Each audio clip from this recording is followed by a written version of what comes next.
The gunshot echoed across the dusty plains as blood soaked into the parched Wyoming soil. Abigail Keller clutched her 6-year-old son Samuel to her chest, his face buried in her shoulder as tears streamed down both their faces. The year was 1876, and she had just watched her husband Matthew die in a senseless dispute over water rights with the neighboring rancher. Now, as the mourners departed from the gravesite at the edge of their small homestead, Abigail faced an uncertain future in the unforgiving frontier that had already taken so much from her. "Mama, when is Papa coming back?" Samuel asked for the 100th time as they walked back to their modest cabin. The late afternoon sun cast long shadows across the land, making the boy's fair hair shine gold in the light. Abigail's heart broke anew. "He's not coming back, sweetheart. Papa is with the angels now." The words felt hollow, inadequate against the magnitude of their loss. 3 months passed, each day bringing new challenges. The cattle needed tending, fences required mending, and the vegetable garden demanded constant attention. Abigail worked from dawn until dusk, her once soft hands becoming calloused and rough. Samuel tried to help, but he was just a child, too young to handle the dangerous work of a ranch. The morning their last milk cow died, Abigail sat at the kitchen table, her head in her hands. Their supplies were dwindling. Winter would arrive in a few months, and she had no idea how they would survive. "We need to go to town," she finally decided, rising to her feet. "Get your coat, Samuel." The journey to Silver Creek took nearly 2 hours by wagon. The small frontier town consisted of one main street with various establishments: a general store, saloon, blacksmith, and a small hotel. As they approached, Abigail noticed a commotion outside the saloon. A tall man stood with his back to them, facing down 3 rough-looking cowboys. His stance was relaxed but watchful, like a mountain lion ready to pounce. Dark hair curled beneath a well-worn Stetson, and a gun belt hung low on his hips. "I don't want trouble," the man said, his voice deep and measured. "Just passing through." "Ain't nobody just passes through Silver Creek without paying respects to Boss Higgins," the largest of the 3 men sneered. What happened next occurred so quickly that Abigail barely had time to cover Samuel's eyes. The tall stranger moved with lightning speed, disarming one man, knocking the second unconscious with a single punch, and leaving the third backing away with hands raised in surrender. "Tell Higgins if he has business with me, he can find me himself," the stranger said calmly, adjusting his hat. Samuel tugged at Abigail's sleeve. "Did you see that, Mama? He's fast as lightning." The stranger turned at the sound of the boy's voice, and Abigail found herself looking into the most piercing blue eyes she'd ever seen. He tipped his hat politely before heading toward the general store. Abigail quickly completed her errands, purchasing the bare necessities with their dwindling funds. As she loaded the supplies into the wagon, she realized Samuel was no longer at her side. Panic seized her. "Samuel!" she called, scanning the street frantically. She found him in front of the blacksmith shop, watching wide-eyed as the same stranger from earlier examined a horse's shoe. "Samuel Keller, you know better than to wander off," Abigail scolded, grabbing his hand. "Sorry, Mama," Samuel mumbled. "I was watching the cowboy. He knows how to fix horses." The stranger straightened, wiping his hands on a rag. "Your boy's got a good eye. This mare's shoe was loose. Could have gone lame if left untended." He extended a hand to Abigail. "Jackson O'Malley. Most folks call me Jack." "Abigail Keller," she replied stiffly, briefly taking his hand. "And this is my son, Samuel." "Pleased to meet you both," Jack said, his eyes lingering on Abigail's face a moment longer than necessary. "You folks headed far?" "Back to our ranch," Abigail answered, already pulling Samuel toward their wagon. "We need to get home before dark." "Are you really a cowboy?" Samuel blurted, resisting his mother's tugging. Jack smiled, crouching down to the boy's level. "I've been cowboying since I was 14. Worked ranches from Texas to Montana. Samuel's eyes shone. My papa was a rancher too, but he died. Mama says he's with the angels. Abigail's cheeks flushed with embarrassment. Samuel, that's enough. Mr. O'Malley doesn't need to hear our personal matters. Jack stood, his expression softening. I'm sorry for your loss, Mrs. Keller. Thank you, Abigail replied curtly. Come along, Samuel. As they drove away, Samuel kept turning back to wave at Jack, who remained standing in front of the blacksmith shop, watching them leave. He's nice, Mama, Samuel said, and he knows about horses and cows and everything. Abigail sighed, focusing on the road ahead. We don't know him, Samuel. In these parts, it's best not to trust strangers too quickly. The following week brought disaster. Abigail woke to the sound of frightened cattle and rushed outside to find 3 men driving their small herd away. She grabbed Matthew's old rifle, but one of the rustlers spotted her and fired a warning shot that sent her diving for cover. By the time she deemed it safe to emerge, the cattle, their livelihood, were gone. She spent hours searching for tracks, but the rustlers had covered their trail well. When she finally returned to the cabin, defeated and exhausted, she found Samuel sitting on the porch steps, tears streaming down his face. I heard the shooting, he whispered as she gathered him in her arms. I thought you were dead like Papa. I'm here, she murmured, stroking his hair. I'm not going anywhere. But as the days passed, reality set in. Without the cattle, they had nothing to sell when winter came. Their savings wouldn't last more than a month. Abigail contemplated selling the ranch, but who would buy a small property with no livestock? She was repairing the chicken coop when she heard the sound of approaching hoofbeats. Her hand instinctively reached for the rifle propped against the fence. A familiar figure on horseback emerged from the tree line. Jack O'Malley rode a handsome chestnut gelding, leading a second horse behind him. Mrs. Keller, he called, stopping a respectful distance away. Hope you don't mind the intrusion. Abigail lowered the rifle but kept it in hand. What brings you here, Mr. O'Malley? Heard in town about the rustlers, he explained, dismounting. Sheriff's not doing much about it, so I thought I'd offer my help. Before Abigail could respond, Samuel came running from the house. Mr. O'Malley, did you come to visit us? Jack smiled, ruffling the boy's hair. I did, partner. Thought maybe your mama could use an extra hand around here. Abigail's pride bristled. We're managing just fine.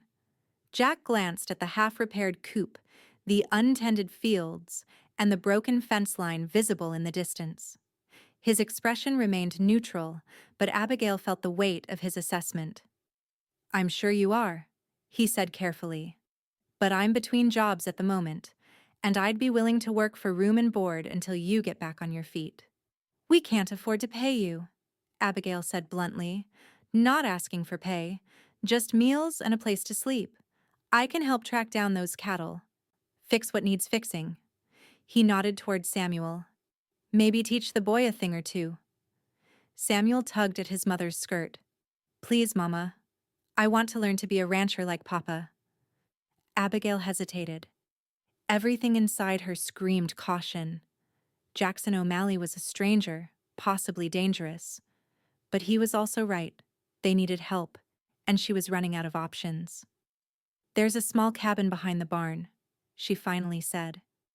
The hands used it when my husband was alive. It's not much, but it's shelter. Jack nodded. That'll do fine. I'll get settled and start on that fence line before sundown. True to his word, Jack worked tirelessly that afternoon. Abigail watched from the kitchen window as he repaired the fence with expert efficiency. Samuel trailed behind him, peppering him with questions that Jack answered with patient good humor. When she called them in for supper, a simple stew with the last of their vegetables, Jack washed up outside, removing his hat before entering the cabin. He ate with the quiet appreciation of a man accustomed to trail food, complimenting her cooking in a way that seemed genuine rather than merely polite. As darkness fell, Jack excused himself to the hands' cabin. Through the window, Abigail watched his lantern light glow in the small structure, a strange comfort in the darkness that had engulfed their lives since Matthew's death. "I like Mr. O'Malley," Samuel said as she tucked him into bed. "He knows everything about horses and cows and guns." "He seems knowledgeable," Abigail conceded. Samuel's face grew serious. "I miss Papa teaching me things." Abigail's throat tightened. "I know, sweetheart." "My son misses his father," she whispered to herself after Samuel had fallen asleep, the weight of her inadequacy pressing down on her shoulders. The next morning, Abigail rose before dawn as usual. To her surprise, smoke already rose from the hand cabin's chimney, and she could see Jack moving around the barn.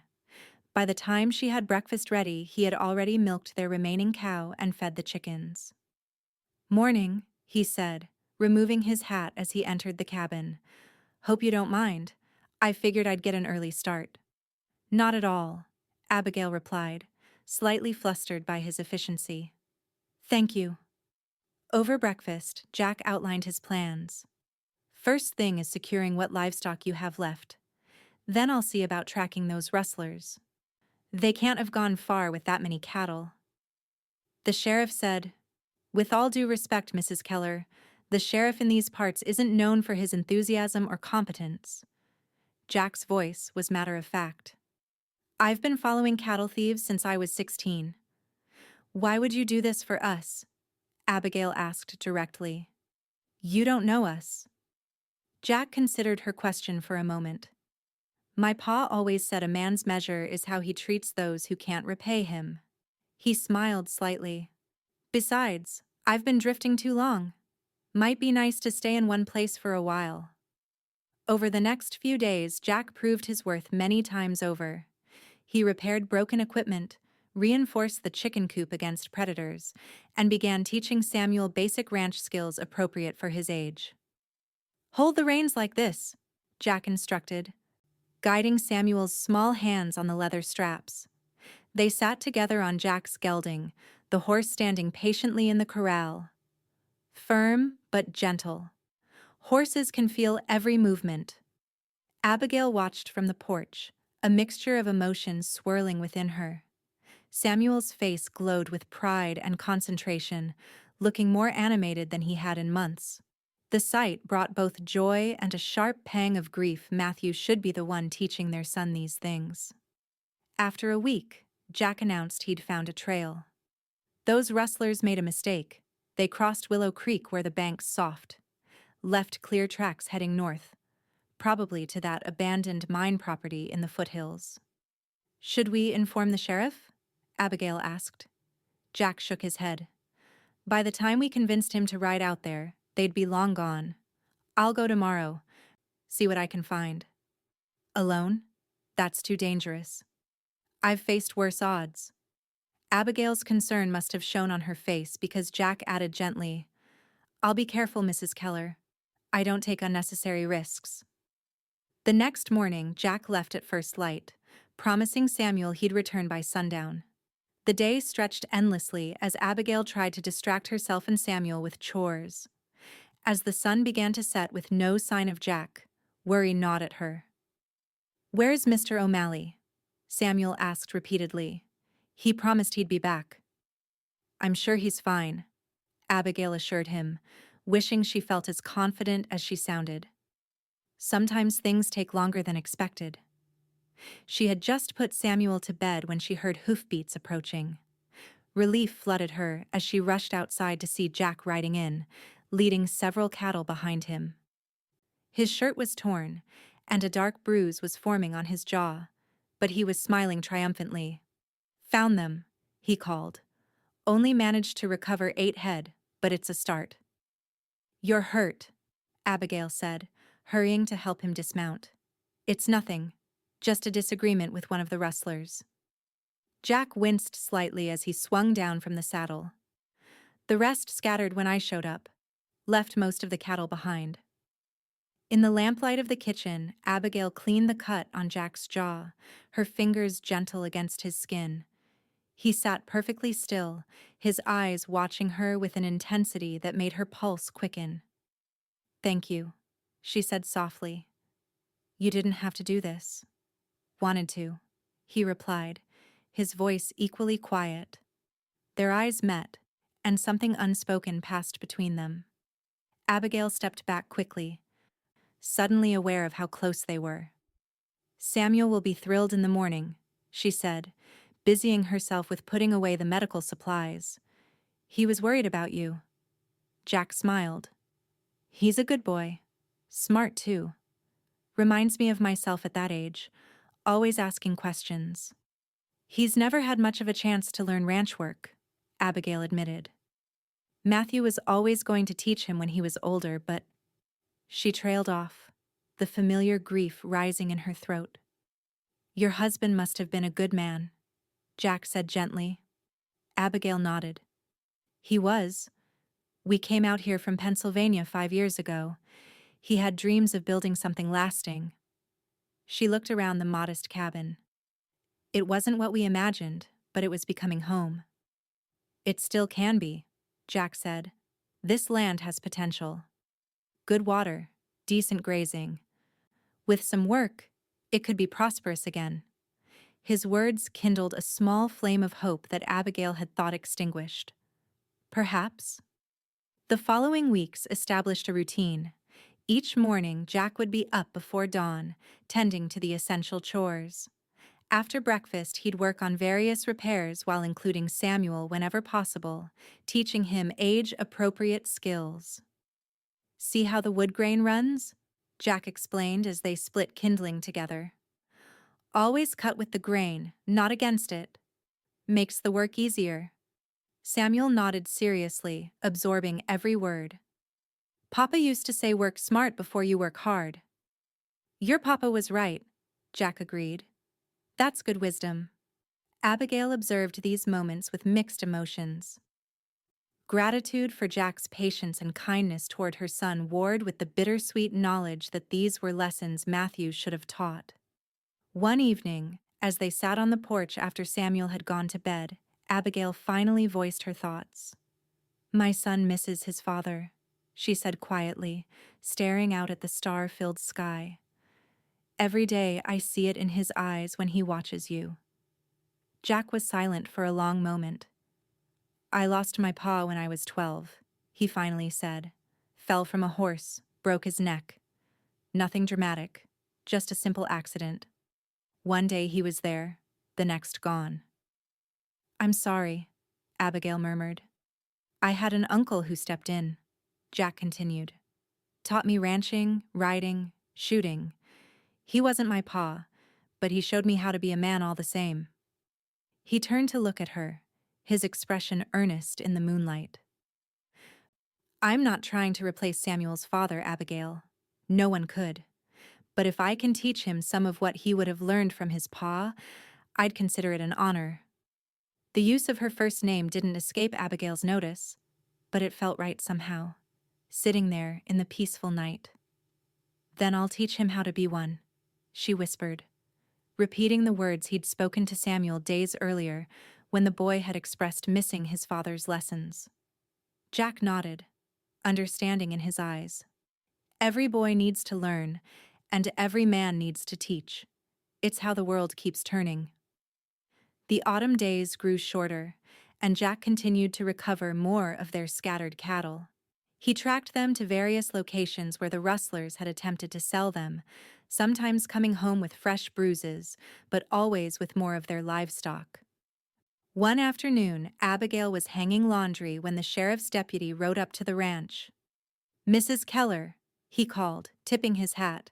Sheriff sent me to check on you. Heard you've been recovering some cattle. That's right, she replied cautiously. Mr. O'Malley has been helping us track down what was stolen. The deputy frowned. O'Malley? Jackson O'Malley? Yes. Is there a problem? The deputy shifted uncomfortably in his saddle. Madam, you should know that O'Malley has quite a reputation. Used to ride with the Clayton gang a few years back. They were notorious in these parts. Abigail's hand stilled on the damp sheet. I don't believe it. He's been nothing but helpful and honorable. Just thought you should know who you're harboring, the deputy said with a shrug. Sheriff says to be careful. O'Malley might have reformed, but men like that don't change completely. After the deputy left, Abigail stood frozen, the sheet forgotten in her hands. Could it be true? Jack had never spoken much about his past, only vague references to different ranches he'd worked and places he'd been. When Jack returned with Samuel from fishing at the creek, both of them laughing and holding a string of trout, Abigail's confusion only deepened. This man, who patiently taught her son to fish and ride, who worked tirelessly to restore their ranch, could he really have been an outlaw? That night, after Samuel was asleep, Abigail confronted Jack on the porch. The deputy came by today, she began without preamble. He mentioned you used to ride with the Clayton gang. Jack's expression didn't change, but something in his eyes hardened. Did he now? Is it true? Abigail pressed. Jack sighed, removing his hat and running a hand through his dark hair. Yes and no. I rode with them for 8 months when I was 19. Stupid kid who thought it was all adventure and excitement. He looked directly at her. I left before things got truly bad, before anyone was killed. Made my way honest ever since. Why didn't you tell me? Would you have let me stay if I had? He countered. Besides, it's not something I'm proud of. I made a mistake, Abigail. A big one. But I've spent the last 10 years trying to live right. Abigail studied his face, looking for any sign of deception. The men who stole our cattle, do you know them? No, Jack answered firmly, but I know their kind. Men who take what isn't theirs because they're too lazy or too mean to work for it themselves. Abigail wanted to believe him. Everything in her heart told her Jack was telling the truth. But could she risk Samuel's safety on that feeling? I understand if you want me to leave, Jack said quietly when she remained silent. I'll go first thing in the morning. The thought of Jack leaving sent an unexpected pang through Abigail's chest. Over the past weeks, his presence had become a comfort, a stability she hadn't realized how much she needed. No, she finally said. Stay. You've given us no reason to distrust you. Relief washed over Jack's features. Thank you. I promise you won't regret it. 2 days later, Jack rode out early, saying he'd heard about more of their cattle being held at a ranch 20 miles north. When he hadn't returned by nightfall, Abigail's earlier doubts resurfaced. Had the deputy's visit scared him off? Had Jack's past finally caught up with him? She was sitting by the window, watching the darkness, when Samuel padded into the room in his nightshirt. Is Mr. O'Malley back yet? Not yet, sweetheart. He might be staying in town tonight.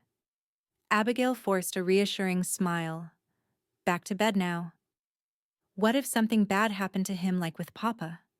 Samuel's voice trembled. Abigail gathered him in her arms. Mr. O'Malley is very capable. I'm sure he's fine.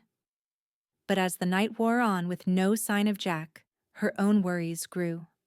By morning, she had decided to ride into town to look for him when the sound of multiple horses approaching caught her attention. Through the window, she saw Jack riding toward the house, leading a string of their cattle. Behind him rode several men she didn't recognize. She grabbed Matthew's rifle and stepped onto the porch, Samuel close behind her. Abigail, Jack called, a wide grin splitting his face. Found more than cattle, found friends.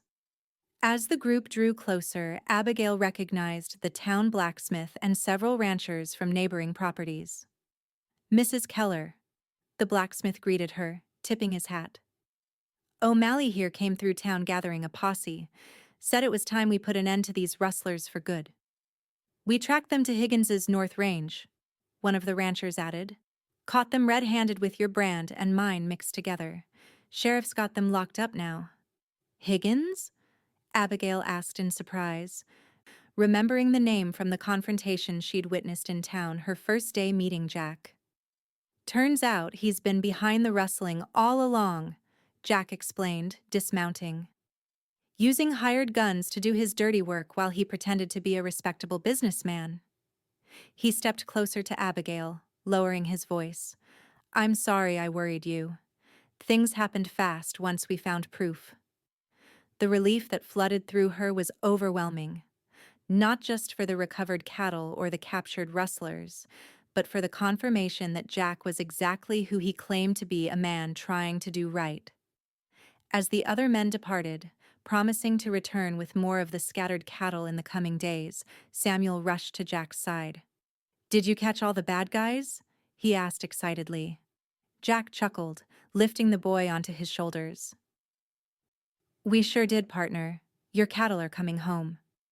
That evening, after Samuel had gone to bed full of stories of Jack's adventure, Abigail joined Jack on the porch.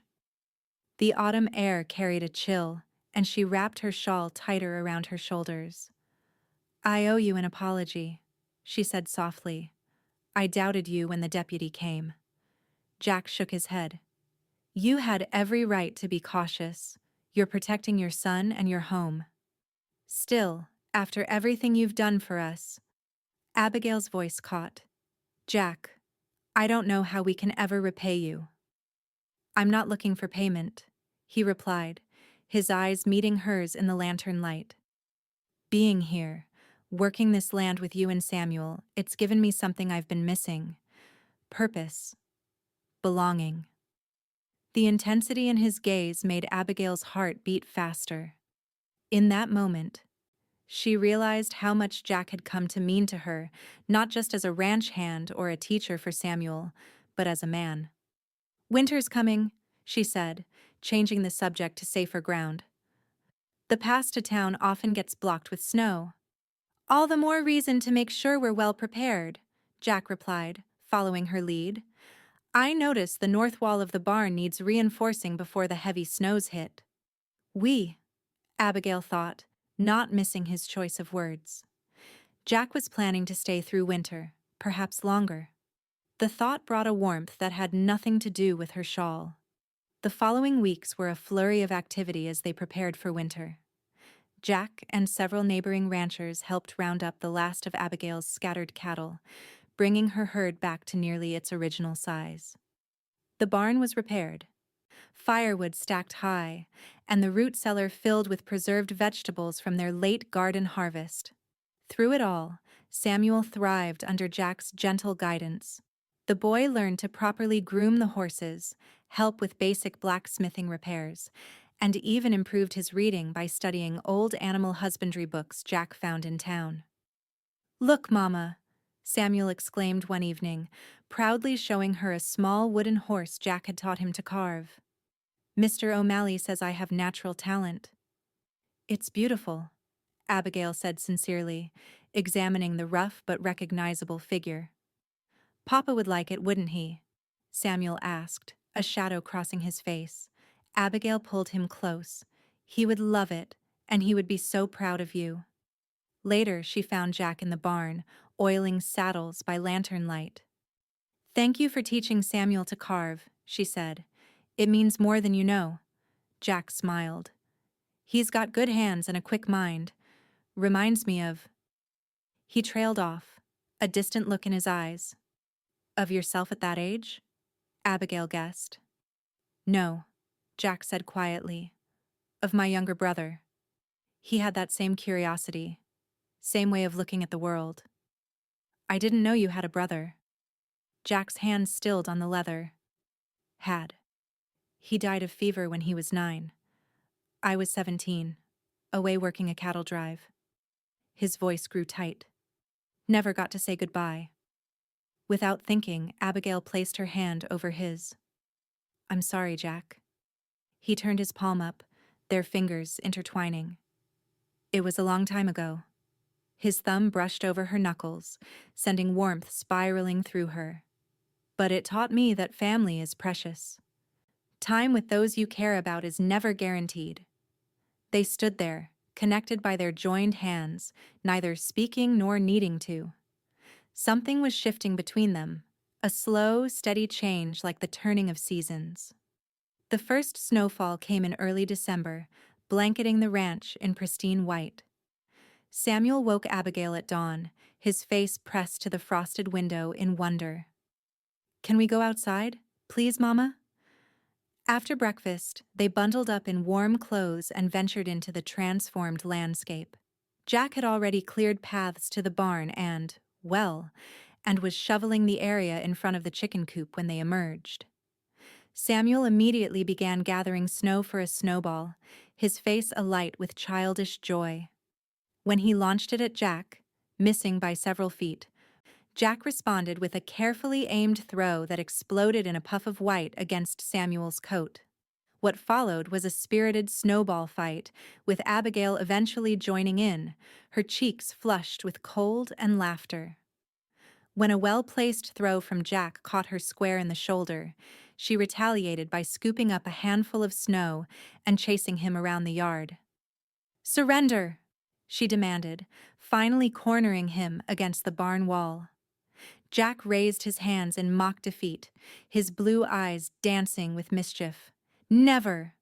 With a triumphant laugh, Abigail smashed the snowball against his chest, but in doing so, she lost her footing on the slippery ground. Jack's arms shot out, catching her before she fell. Suddenly, they were standing very close, her hands braced against his chest, his arms around her waist. Time seemed to slow as they stood there, breath mingling in white clouds between them. Abigail became acutely aware of Jack's heartbeat beneath her palms, the strength in his arms, the way his eyes darkened as they dropped to her lips. "Mama, Mr. O'Malley, look at my snow angel." Samuel's voice broke the moment, and they stepped apart quickly. Abigail tucked a strand of hair behind her ear, her cheeks burning despite the cold. "We should get inside. It's getting colder." That evening, after Samuel had gone to bed exhausted from the day's play, Abigail sat by the fire, mending one of Samuel's shirts. Jack entered from checking the animals one last time, stomping snow from his boots before removing them at the door. "Animals are all settled for the night," he reported, hanging his coat on the peg by the door. "Extra hay for the horses with this cold snap." Abigail nodded, keeping her eyes on her stitching. Since their moment in the snow, a new awareness hummed between them, making ordinary interactions suddenly charged with unspoken possibilities. Jack moved to stand by the fire, warming his hands. "Samuel had a good day today." "He did," Abigail agreed, finally looking up. "He hasn't played like that since before Matthew died." Jack's expression softened. "He's healing. So are you, I think." The simple observation struck Abigail with its truth. She was healing, slowly but surely, and much of it was due to the man standing before her. "Jack," she began, setting aside her mending. "I need to ask you something." He turned to face her fully. "Anything." "When spring comes, what are your plans?" The question had been weighing on her mind. Jack had never spoken of leaving, but neither had he explicitly said he would stay permanently. Jack studied her for a long moment. "That depends." "On what?" "On whether I'm still needed here." His voice was carefully neutral, but his eyes held a question. Abigail stood, drawn to him by something stronger than thought. "And if you are needed? If you are wanted?" Jack's expression changed, hope rising in his features. "Then I'd stay, Abigail, for as long as you and Samuel want me here."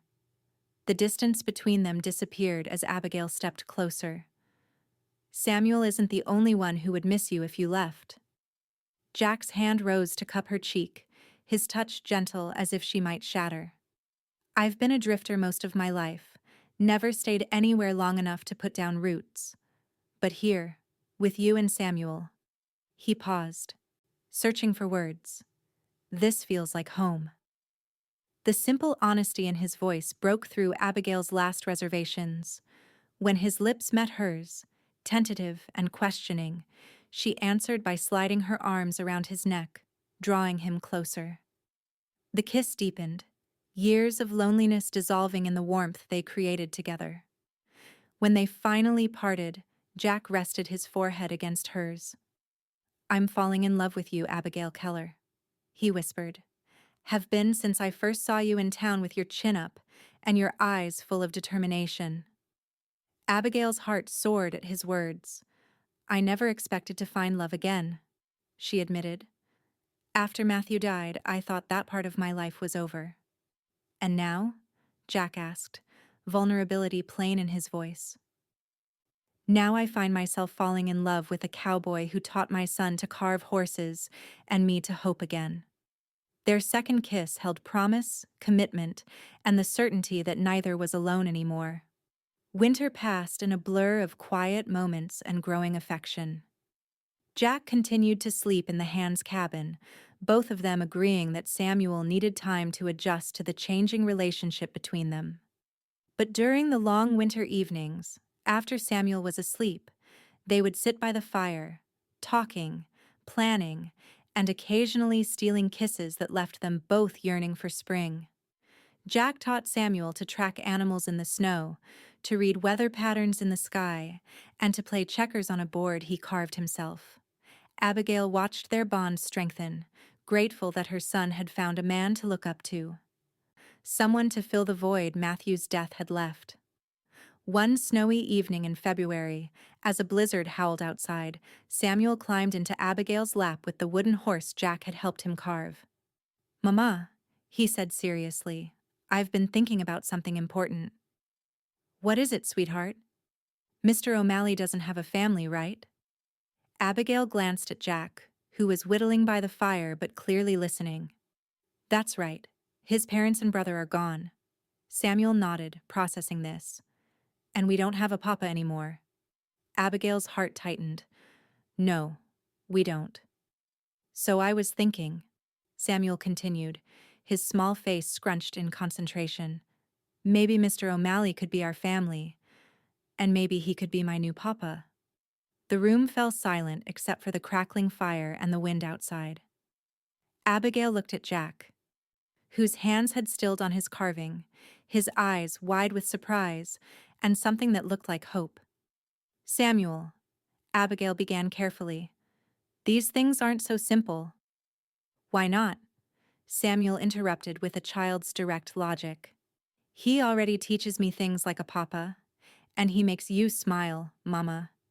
You didn't smile for a long time after Papa went to heaven, but you smile a lot now." Abigail was speechless, touched by her son's perception and directness.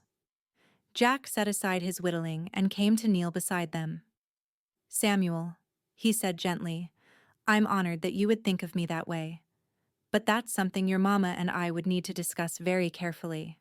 And no matter what happens, your real father will always be your papa." Samuel considered this, then nodded. "But you could be my papa too, right? Billy Thompson at school has a stepdaddy. He says it's like having two papas." Jack glanced at Abigail, a question in his eyes that made her heart race. "That's something your mama would have to decide," he told Samuel. Later, after Samuel had been tucked into bed, Abigail found Jack on the porch, staring out at the snow-covered landscape illuminated by moonlight breaking through the clouds as the storm passed. "He's always been direct," she said softly, joining him. "Even as a baby. No crying or fussing, just straight to what he wanted." Jack smiled.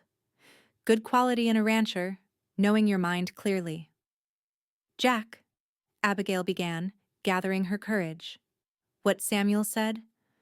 "We don't have to talk about it now," Jack interrupted gently. "It's only been a few months. There's time." Abigail shook her head. "No, I want to talk about it. Because Samuel's right. You've brought joy back into our lives. You've taught him, protected us, worked alongside me to save this ranch." She took a deep breath. "And I've fallen in love with you." Jack turned to face her fully, his expression earnest. "Abigail, I love you and Samuel more than I thought possible. I want nothing more than to build a life with you both. But I need to be sure you're ready, that you don't feel rushed or pressured." Abigail stepped closer, taking his hands in hers. "Matthew will always hold a place in my heart," she said honestly. "He was my first love, Samuel's father. But loving you doesn't diminish that it honors the life I'm still living, the life Samuel and I are building." Jack's eyes shone in the moonlight. Are you saying what I think you're saying? I'm saying that when spring comes, if you're still of the same mind, I would be honored to become your wife. Jack O'Malley. Jack pulled her into his arms, his kiss conveying all the emotions words couldn't express. Against her lips, he whispered, I've never been more sure of anything in my life. Spring arrived with rushing streams and new green growth pushing through the melting snow. The ranch began to thrive under their combined care. Jack had connections with cattle buyers in Cheyenne who offered fair prices, and their small herd grew as new calves were born. Word spread through the county about their success, and about the former drifter who had settled down with the widow Keller and her son. Some gossiped, others approved, but Jack and Abigail were too focused on their future to pay much attention. On a warm April morning, with wildflowers dotting the meadows around the ranch, they were married by the traveling preacher who visited Silver Creek monthly. The ceremony was simple, held on their own land with neighbors and a few townspeople in attendance. Samuel stood proudly at Jack's side, wearing a new suit Jack had ordered from Cheyenne. Do you, Jackson O'Malley, take this woman to be your lawfully wedded wife? The preacher asked. Jack's eyes never left Abigail's as he answered, I do. When it was her turn, Abigail's voice was clear and certain. I do. After the preacher pronounced them husband and wife, and after Jack had kissed his new bride to the cheers of their guests, he knelt down to Samuel's level. Samuel, he said seriously, I made vows to your mother just now, but I want to make one to you too. He took the boy's small hands in his. I promise to always honor the memory of your father, to teach you everything he would have wanted you to know, and to love you as my own son for all the days of my life. Samuel's face broke into a radiant smile before he threw his arms around Jack's neck. Over the boy's shoulder, Jack's eyes met Abigail's, both of them sharing a moment of perfect understanding and joy. The celebration lasted well into the evening, with music and dancing in the yard. As twilight fell, Jack found Abigail watching Samuel play with the neighboring ranch children. Happy, Mrs. O'Malley? He asked, slipping an arm around her waist. The name sent a thrill through her. Very, she replied, leaning into his embrace. And you? More than I ever thought possible. He kissed her temple. I was thinking about that day in town when we first met. If Samuel hadn't wandered off to watch me at the blacksmith's, if those men hadn't challenged you outside the saloon, Abigail added. If you hadn't needed supplies that exact day, Jack continued. They both fell silent, contemplating the series of coincidences or fate that had brought them together. Do you believe things happen for a reason? Abigail asked softly. Jack considered this. I believe people come into our lives when we need them most. And sometimes, if we're lucky, they stay. 5 years later, the Keller O'Malley Ranch was one of the most prosperous in the county. Their herd had tripled in size, and they'd added sheep and expanded their crops. The modest cabin had been enlarged, with Jack adding rooms as their family grew to include twin girls, Emma and Grace, now 3 years old. Samuel, now 11, had grown tall and strong. Under Jack's guidance, he had developed into a skilled young horseman and was beginning to take on real responsibilities around the ranch. He still kept the wooden horse he and Jack had carved together, displayed proudly on the shelf above his bed. On a warm summer evening, as the twins played in the yard and Samuel practiced roping on a wooden calf Jack had built for him, Abigail sat on the porch, watching her family with contentment. Jack joined her, passing her a cup of coffee before taking the seat beside her. Samuel's getting good with that rope, he observed. Better than I was at his age. He has a good teacher, Abigail replied, smiling at her husband. Jack took her hand, his thumb brushing over the simple gold band he'd placed there 5 years before. Do you ever think about how different things might have been? He asked quietly. If I hadn't stopped in Silver Creek that day? Abigail squeezed his hand. Sometimes. But then I look at our children, our home, and I can't imagine any other path. Jack nodded thoughtfully. I was just a drifter, running from my past. Never thought I'd find a home, let alone a family. And I never thought I'd find love again after losing Matthew, Abigail admitted. I was so focused on survival, on holding on to this land for Samuel's sake. They sat in comfortable silence, watching as Samuel successfully roped his target, letting out a whoop of triumph. The twins clapped enthusiastically, their blonde curls bouncing. "Papa, did you see?" Samuel called, beaming with pride. Jack stood, giving Abigail's hand one more squeeze before going to join his son. "I sure did. Let me show you how to set your wrist for more control." Abigail watched as Jack positioned Samuel's hands, demonstrating the technique with patience and encouragement. The bond between them was strong and deep, built on years of trust and love. Samuel had never forgotten his birth father. A portrait of Matthew hung in the parlor, and they visited his grave regularly with flowers. But Jack had fulfilled his promise, teaching the boy how to be a man with integrity and compassion. As the sun began to set, painting the Wyoming sky in brilliant oranges and pinks, Abigail gathered her daughters and headed inside to prepare dinner. Through the window, she could see Jack and Samuel walking back from the corral, arms around each other's shoulders, their heads bent in conversation. Once, long ago, she had said to Jack, "My son misses his father." In her darkest hour, when the future seemed impossible to face, a drifting cowboy had replied, "Then I'll teach him how to be one." Neither of them could have known then how those simple words would change all their lives. That night, after the children were asleep, Jack and Abigail stood on the porch under a canopy of stars, his arms around her as they gazed out at the land they had nurtured together. "I love you, Abigail O'Malley," Jack whispered against her hair. "Every day, more than the last." Abigail turned in his arms, rising on tiptoe to kiss him.